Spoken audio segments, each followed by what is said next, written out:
This is Brigadier General Bob Stonestreet, and my earliest recollection of Col Mike Smith was in 1962, a 263rd deployment to Madison, Wisconsin.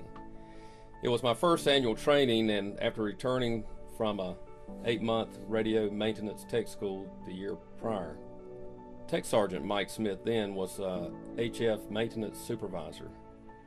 As our team chief, he was one of the NCOs that Airman First Class Stonestreet looked up to, and I don't mean just literally. I recall he was one of those NCOs who was technically competent as well as a good leader. After taking a 2-year break, he returned to the 263rd in the wideband section as a supervisor, attaining the rank of Master Sergeant, and was nominated and awarded the North Carolina Outstanding Guardsman of the Year. His technical proficiency and professionalism was recognized by unit leadership and led them to offer him a commissioning opportunity, which he accepted and was commissioned a second lieutenant in 1982. Having been commissioned in 1979, I was really glad to see Second Lieutenant Smith come along and assume all the dirty duties that I'd been doing for the past 2 years as the only lieutenant in the squadron. Mike and I really became good friends as a couple of junior officers in the 263rd. We shared some great memories over the years. One that comes to mind was following a fall deployment in the 1980s I made to South Korea.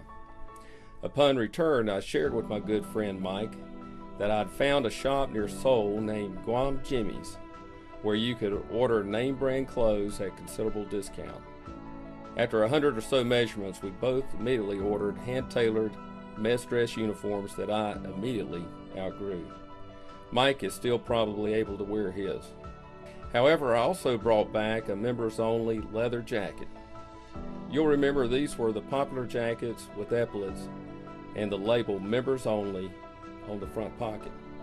Always eager to take advantage of a deal, and the fact that the uniform order had gone so well, Mike had the bright idea to order members-only windbreaker jackets for his family and most of his relatives as Christmas presents that year, which I might add would be a considerable savings. Some of you may have been proud recipients of these. Mike placed his order and waited patiently for them to be shipped. All was going well until the jackets arrived in one package and the labels came in an unmarked envelope without a return address a few days later. Mike realized then that he had unwillingly participated in a counterfeit smuggling operation. For weeks he waited for U.S. Customs agents to come knocking on the door. I don't recall, but I'm sure he had Faye to sew the members-only labels on the jackets and gave them out as planned anyway. Seriously, Colonel Mike Smith has been a great commander and leader for the 263rd Combat Communications Squadron, the units of the 145th Combat Operations Group, and the entire North Carolina Air National Guard. Faye, David, and Holly, you can be justifiably proud of Mike's service. Not just the senior rank he attained for the many awards and decorations he has received over the years of service. More importantly, it is the fact that he was totally involved in his units as a hands-on leader and led by setting the highest example of character.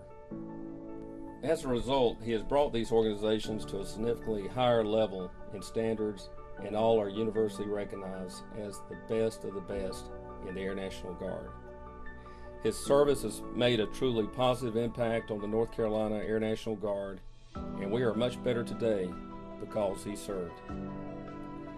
For all he has accomplished, he will be missed.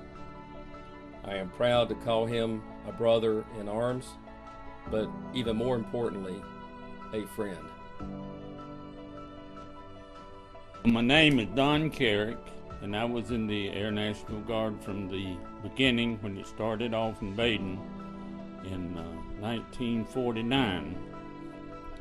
That was the 263rd Combat Communications Squadron, which ended up and probably still is the top communication squadron in the nation. We had young people that came in, and it was really the highest caliber individuals that you could imagine. And one of those was David Mike Smith. And he was one of the finest, or is one of the finest young men I've ever known. Mike, didn't matter whether he was an airman, an uncommissioned officer, or later was commissioned as an officer and reached the rank of colonel. He was one of the finest men that I have ever worked with. Mike always did anything that was patriotic. He was a part of it. And I don't know anybody that's ever served in the Air National Guard that had more respect than Mike. He was one of the most respected individuals that I've worked with, and I think all the guys, 1,000 or more, different ones that been with the Air National Guard, worked with Mike, knew him only as a good person. He worked on programs that the Guard would have. It didn't matter what it was. He, like in the NCO Academy for the Air National Guard, he was one of the first attendants in that other than technicians. I knew from Mike's attitude in the very beginning that he was going to be a top-notch person. And I'm surprised that, well, I guess if it hadn't been for his age and him getting in the Guard when he was so young, that he would have probably could have went on up and been higher even than a lieutenant colonel. Of course, that's a wonderful grade to reach for a young man, and of course Mike is a wonderful person.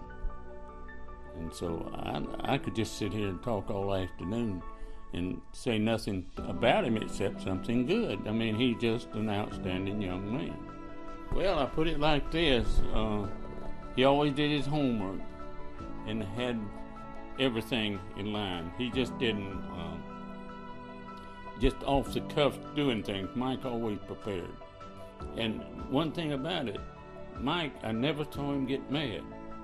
Things didn't maybe go all his way all the time, but he never was in conflict or any problems or anything of that nature. He just conducted himself, even though he probably was just 18 when he came into the Guard program. I never known him to lose his temper or handle any situation just like a mature person would be, whether they were 18 or 60. Well, you take any of the things that make a good military man.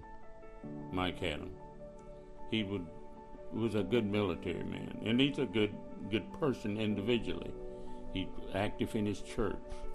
He's active in programs to help other people, and he was just, like I say, he was tops. I don't know anybody in the unit, and I must have worked with 1,000 during the 30 or 39 years and 9 months that I was in the Air Guard. I never known him that anybody would be better qualified or takes more interest. And he was like always had a slogan that pride in the past and faith in the future. Well, Mike said at the very top of that. I saw him change from a young man from a boy to a very dedicated young man. Well, I wish him the very best because he is the best.